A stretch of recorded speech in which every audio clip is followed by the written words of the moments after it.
Hello, welcome back to the channel. I'm Damo, and on today's video we're going to take a slightly more slower paced, closer, more in-depth look at the Mk2 Audi TT 3.2 VR6 Quattro. So normally at this moment of the video I put a little prompt and ask people to subscribe. Feel free, if you haven't subscribed already, so hit the subscribe link, have a look at some of my other videos. If you're interested in the Audi TT, I also have an A4, a few videos on there about that. Subaru WRX, Lotus Evora, Porsche 911, Nissan Elgrand, Volvo, various Volvos. There's lots of other car content on there, so it really sort of helps if you'd like to subscribe, hit like on this, tell me what you think in the comments, and go off and have a look at the other videos. Cheers. Right, but back to the focus of today, which is looking a bit more closely, a bit more low-key, probably sort of with only a few edits and cuts in it, to give you a real flavour if you're thinking about buying a Mk2 Audi. Just show it a little bit more close up in a bit more detail. And also, as we go through, what I'm going to do is point out some of the similarities between this and the Mk1, and also, believe it or not, some of the similarities between this and the Mk1 first gen Audi R8. So they're awesome. Anyway, first off, key, there you go. It's the standard 3-button key you get from Audis of this vintage, 2007. Unlock at the button at the bottom. There you go. Double press it to unlock both the passenger and the driver's door.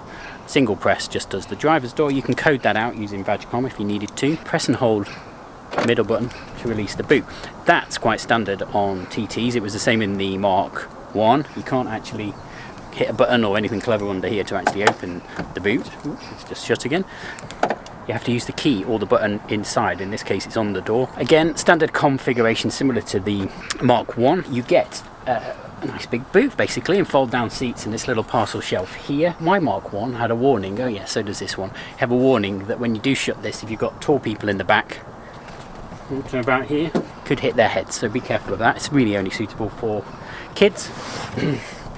No space saver in here, but you do get kind of toolkit.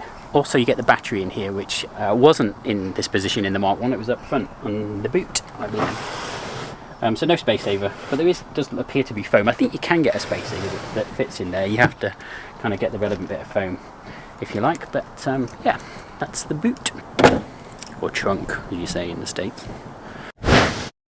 Another lovely carryover from Mk1s that really sort of distinguishes TTs, and it's obviously on the Mk3 as well, is this lovely aluminium sort of sporty race orientated race car type petrol cap with TT emblazoned on it. It's aluminium, which is great because it looks really cool, but it does make it a little bit difficult to clean. This one has some sort of watermarks. They're really hard to get off actually, and a few scratches, so although it's very cool, it's kind of hard to keep clean. But again, synonymous with TTs really, and I really kind of like it.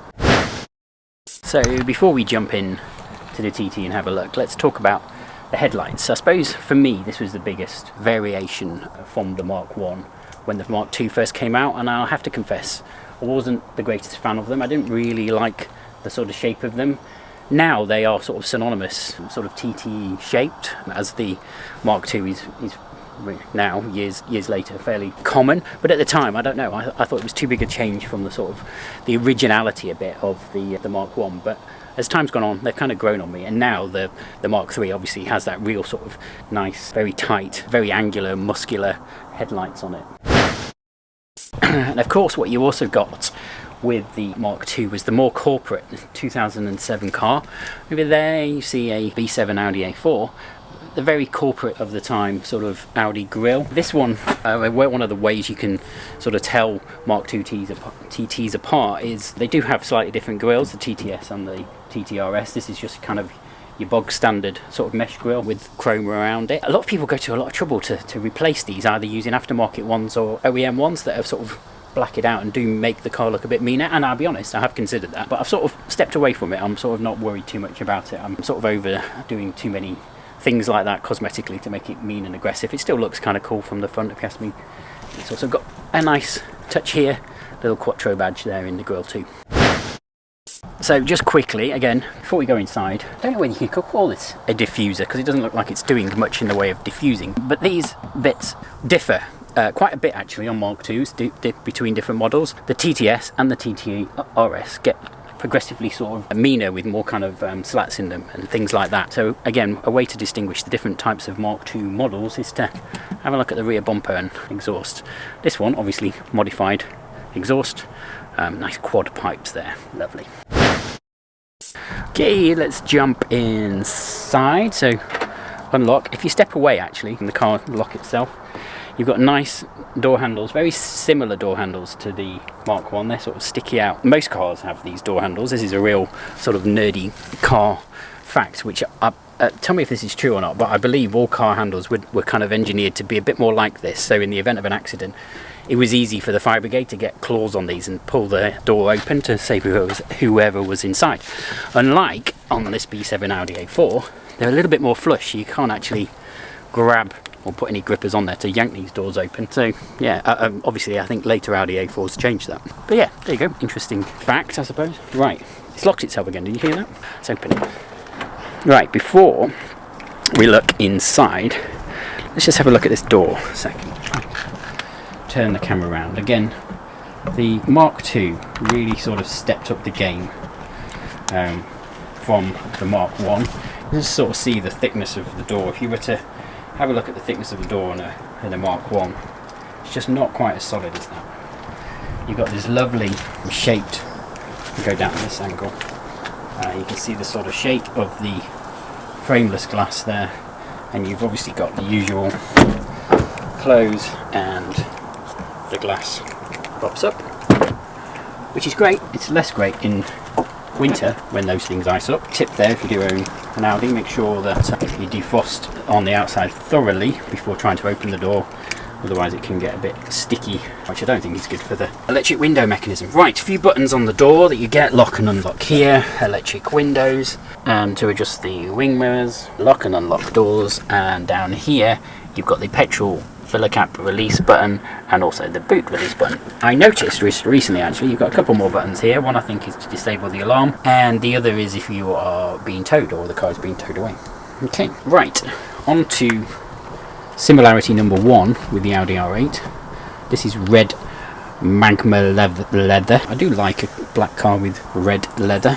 It's not to everyone's taste, but it does sort of keep the car a little bit more bright and airy, I suppose, than normal black leather. Anyway, these seats are the same as the Gen 1 Mark 1 Audi R8. There you go. So if you were looking online at interior pictures of the Audi R8, you will find that the seats bear a very striking resemblance. I'm not sure if there's any differences in the rails down there, and if you were to actually try and swap them out. Okay. Common theme with TTs is they are called 2+2s, when in reality they're not. You've just got more luggage space, let's be honest, in here. These seats actually fold down quite easily with a little clip here, straight into the boot space, and with both of them folded you could do a trip to the TIP, aka recycling centre. I quite like that one. Still in the back, one of the other things you get in here is a first aid kit. Nice to see, all original Audi, obviously. 13 years old now, so if there's anything in there that goes off. There you go. In the Mark 1, you've also got a first aid kit in a similar position. And in the other position, on the other side, I think often you've got a CD change, obviously. And this car doesn't have a CD changer. Right, let's look a little bit more closely at other R8 similarities. The steering wheel. Quite nice because you've got this flat bottom bit to it, which adds to the sort of sporty nature of the car. Quite like the sort of round central bit in binnacle, I guess you call it, in the middle. Makes the whole car feel quite fresh and modern still, even though it's getting on a bit. Down here you've got the paddle buttons, obviously, for changing gears, and behind those, over there, you've got the indicators. Doesn't like that because it's going into parking light mode. And then over here you've got the wipers and the button for computer, and then down here you have the cruise control stalk. Vents are similar, I suppose, to the Mark 1, albeit, and you can see I've got the sort of standard, it's not standard. There's a company that specialised in making these phone holders, so this is a bit of metal that go in the vents. You can get them for the Mark 1 as well. Similar sort of round vents, I suppose. What you get less of in this car is the circles that were sort of synonymous with the Mark 1, which were everywhere. There were circles in the gear lever, in the vents, in the heated seat dials that you had up on the dashboard here. All of that quirkiness, I suppose, has been toned down in this interior. It's much more grown up, I suppose, sort of refreshed for being a little bit more contemporary. To the detriment, I suppose, of character. I suppose some of the character of the original TT gets taken out of it, but it's still a really solid, nice, lovely place to be. You've got a nice emblazoned Quattro there on the glove box. Glove box is damped. There is a damper in there, so it opens nice and smoothly. If yours doesn't, then it's broken. There's repair kits, I think, on eBay you can get, and you can take some, remove this glove box fairly easily. Let's close that. Down into the center console, you've got some really, really nice, solid heater controls down there, which, going back to my bits that are similar to the Audi R8, this bit is the same part. If you were to search eBay for Audi TT and R8, you'll see all the sort of bits like this available that are the same. So they have an 8J part number. Gear lever, obviously. I think they changed the look of these in later models, so they do look a little bit different. Even in the Mark II, that's what I mean, but I actually don't mind it. Mag ride button, optional extra, I've mentioned that in my other videos. ESP, extra sensory perception, traction control, hazard light, spoiler lift. If you push that, the light will eventually come on. The spoiler is up. That is different from the Mark 1. The Mark 1 obviously didn't have that. It did have the spoiler that had to be added in because of handling issues. One thing I will say about this, manual selection, where you go down into drive and move the shifter, let's call it that, over. When you're changing down, represented by a minus symbol, you pull the gear lever towards you, and when you're changing up, you push the gear lever away. Most actually cars where you have that manual selection do that, apart from the BMW M3 that I had, and when I used the gear lever to shift down, you'd push the gear lever forward, and I must be honest, I prefer that. Manual handbrake, which is nice. Most cars don't have them now. I'm a big fan. Cup holders. If you had a Mark 1 with cup holders, you had the holy grail, I guess. Basically, you had hen's teeth. All of those other cliches for something that's extremely rare. Search on eBay for Mark 1 Audi TT cup holder and just have a look at how much they cost, because last time I checked when I had my Mark 1, really, really expensive. Anyway, Mark 2 sorted all that out. Sorted it out. You got cup holders, which is good, because you just kind of need them, don't you, for your drinks. There was more takeaway restaurants, I guess. Anyway. Console dials then, again, Audi do a really good job, don't they? I mean, there's a lot of people that sort of slate the Audi TT for being a hairdresser's car. And if you want to say that this 3.2 V6 car, which kind of predates to some extent the TTS, sort of became the more sporty version. I think they were just getting the most out of the 3.2 engines they had left. Anyway, they're sporty coupe cars, whether you call them hairdresser cars or not. And I just really, really like the design. It's just very ergonomic. It's attractive, it's simple, it does the job, and it looks quite sporty. The red dot matrix display in the middle has changed a little bit, and I'm not sure why mine says but in there, B-U-T. Why does it say that? It's because of my aftermarket head unit over here, which is provided by Extron. See my other video about what I've done to this TT for more info on that if you're interested. Anyway, lovely interior, super solid, and it's a nicer place to be. I love the Mark 1 Audi TT interior, but this is definitely, the Mark II was definitely a step up and a much more grown up car. Right, outside then, you can see that spoiler is raised up. Nice, not many cars do that, a few do. 911 to name but one. Always worry me, these sorts of things, because I imagine they go wrong. Quite a lot of people actually get some aftermarket type ones, when I just don't think you really need it. I think this is quite a cool thing to have on their own. And what a lot of sellers will do is, when they're advertising Mk2 Audi TTs is they put the spoiler up and they shoot it from various angles, which when you look at it makes it look even more cool, so you think you're buying a TTRS, or it just makes the car look a bit cooler, so just watch out for that. But yeah, it's kind of cool, I like it. Right, in the footwell, 2 pedals, obviously, automatic car. They've worn really well, and you get this kind of chrome effect with the rubbers to stop your feet slipping. Really, really nice. They wore a lot better than my Mk1 did. Here you've got the lever for the hood, or boot, not boot, bonnet as we call it, or hood if you're in America. Lots of people, there you go, say that this can break actually, so be careful when you're opening it, do it nice and gently. I imagine there's some mechanics that just yank on there and it can break, but so far mine's been okay. What else you got here? Oh, light switches, turn on, pull them out for fogs, dimmer dial for the dash there, and to dip your headlights there should you need to. Okay, round the front then, let's open this bonnet up. Under there you go, you can see the hydraulic arms. Are they hydraulic? What do you call them? Just hold the bonnet up. I really like that, it's nice and smooth. You get that a lot on German cars. You can see quite clearly, they actually say V6, look, in the writing, but technically it's a VR6, the fact that you can see the coil packs there and the 6 sort of in a row.